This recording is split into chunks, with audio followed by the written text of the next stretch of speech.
Actually, risk management is one of those things that people feel is much more complicated than it really is. There have been books written about risk management, entire books. But the fact is you can get 99% of risk management on one page, down to one page, and you can probably get most of it down to one paragraph.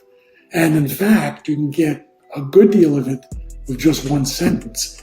And I think of one of Bruce Kovner's line. He said, I always know where I'm going to get out before I get in. And that one, if you follow that, and I do, by the way, I do. I put on a trade. A trade is accompanied by a stop all the time. So I decide where I'm going to be out. Part of the deciding whether to go into a trade is where is the trade going to get stopped out if I'm wrong.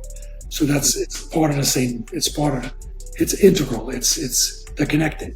So, but if you do that, you've achieved a great amount, the vast portion of risk management, because before you go in, you've already determined the maximum risk you're going to take.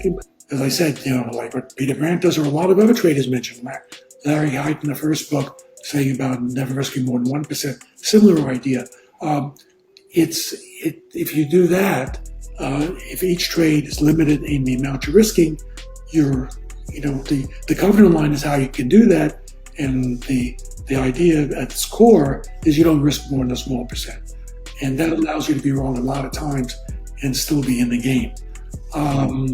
And then not having a lot of positions on that are all similar, because then your risk is greater than you're allowing. I mean, those simple ideas really capture most of risk management.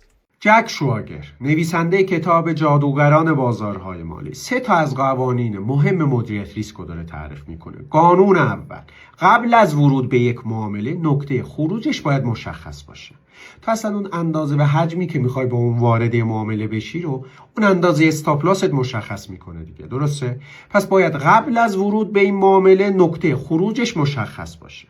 قانون دوم، فقط میتونیم درصد خاصی از سرمایه‌مون رو تا هر معامله ریسک کنیم. باید مشخص باشه تو هر معامله، حالا 0.5%، 1%، 2%. این مقدار محدود تو هر معامله از این مقدار بیشتر نباید ریسک بشه. و قانون سوم، تعداد معاملات هست. باید تو طول یک روز یا یک هفته معاملاتمون محدود باشه. بهترین معاملات رو انتخاب کنیم. نمیتونیم بیایم بگیم که مثلا 20 تا معامله می‌خوایم داشته باشیم، هر کدوم 1% ریسک. این میشه 20%. با این قوانین ساده میشه بهترین برنامه مدیریت ریسک رو داشت.